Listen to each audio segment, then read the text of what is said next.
I am Ingrid Lu. Today I will present sensitivity analysis on deep reinforcement learning for sepsis treatment. Reinforcement learning is a machine learning method where an agent would perform an action to interact with the environment, such as Atari, and it will receive certain kinds of reward and enter the next state. By iterating this loop, the agent would learn how to maximize the reward that it received to learn the optimal policy. Since 2017, has been a lot of interesting research in reinforcement learning application in healthcare. With the help of electronic health record, we are able to obtain patient's observation at specific time. And we also know the action performed by the doctor, which is basically the treatment, such as antibiotics or vasopressor that the doctor gives to patient. Then we could define an artificial reward for this reinforcement learning settings. By iterating this loop, the agent will learn how to treat the patient. But reinforcement learning application in healthcare also face a lot of challenges like the other real-world applications. It's hard to translate high dimensional continuous state and action into reinforcement learning settings. Designing a reward function is even more difficult because we might not know the incentive or motivation of that certain actions. Even giving a good reward, we might still be trapped in a local optima. Moreover, regardless of the issue that I mentioned, there has been a lot of research show that the final result of reinforcement learning might not be stable and hard to reproduce. And this is a very crucial property in terms of application in healthcare. In early 2019, US FDA proposed a regulatory framework for modification of AI and machine learning. It especially points out that the stable and robust algorithm is the software that we envision. And we consider the robustness of those reinforcement learning applications as the first step to solve those problems. And that's also the motivation for this sensitivity analysis for sepsis treatment. Thanks to the previous work of deep reinforcement learning application in sepsis treatment, we are able to build our pipeline based on their research. So sepsis is the body's extreme response to infection. It will cause multi-organ failure, and it is a life-threatening medical emergency. Early recognition and optimal treatment is very crucial for sepsis treatment. If we could identify sepsis and treat a patient at early stage, their mortality would decrease significantly. Maintaining blood pressure is a major goal for sepsis management. Physicians will usually prescribe intravenous fluid and vasopressor to maintain the blood pressure. So we could frame this sepsis management into a reinforcement learning problem. For this sensitivity analysis, we choose dueling double DQ network as our learning agent. We define a state as patient observation, which is 1 hour laboratory values, including vital sign and other result from a blood draw. Then we compress the patient history with the recurrent embedding model.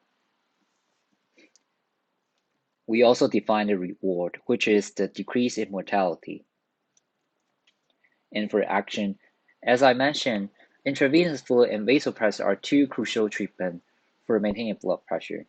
So we simplify these two treatments and discretize them into 5 bands according to the dosage, creating a 5 times 5 action space. Here is an example of heat map performed by the physicians. So we especially designed two evaluation metrics for this sensitivity analysis. The first one is the action distribution, which is frequency of each type of action across patient times. The second one is initiating rate, which is the probability of taking a non-zero value given that there was no treatment was given at the previous observation.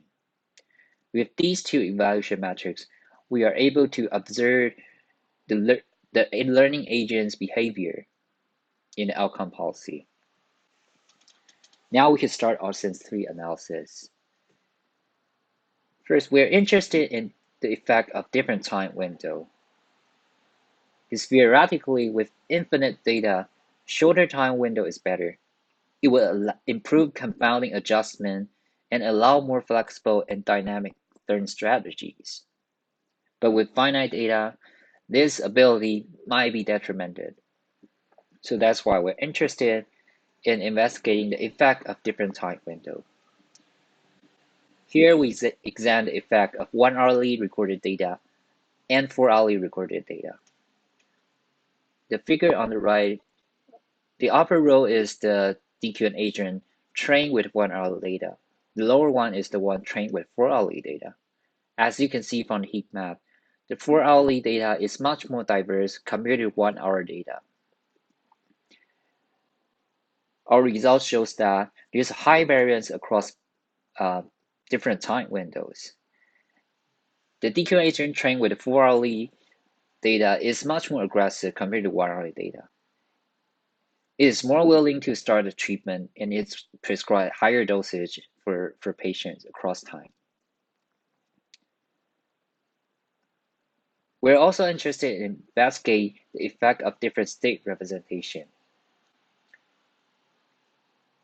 For a state in the reinforcement learning, it must satisfy the following rules. It should contain sufficient information to adjust confoundings. It should also contain an effect modifier, which has the conditional average effect of an action on future reward.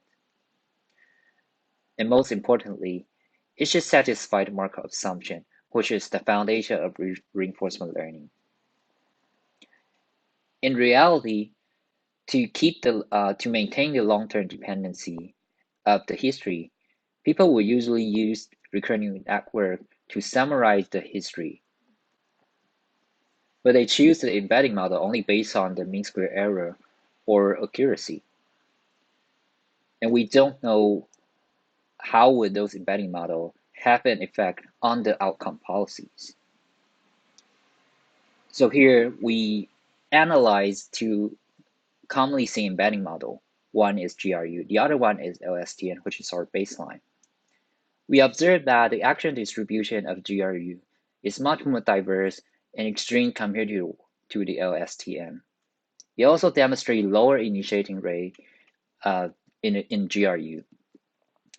In some actions, GRU prescribed 27 times more actions compared to the LSTM. We also analyzed their policies on patients with high risk.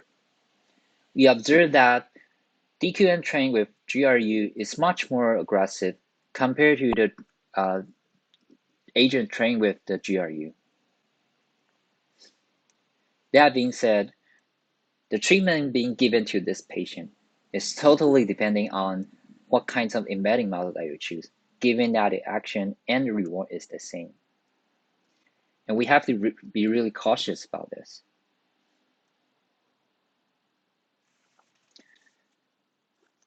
And lastly, we test the effect of different random seed. As we know, different random seed will cause environmental stochasticity or the stochasticity chain in the learning, such as initialization of weight of hidden layers. So we conduct 5 trials with 5 different random seed and observe the outcome policies. Our results shows that even though the types of action distribution is similar across different trials, there are still huge variance amongst certain types of actions. So even though redundancy is a trivial thing, well, it would have a huge impact on outcome policy, as we demonstrate here. The conclusion is that the choices that we made matters a lot. It will have a huge impact on outcome policy, even though these factors seem similar or even trivial. So we need a benchmark to evaluate the robustness of those policy when it comes to applications. And we consider robustness of these RL algorithms as a stepping stone to the future success. And this is my presentation. Thanks for your attention.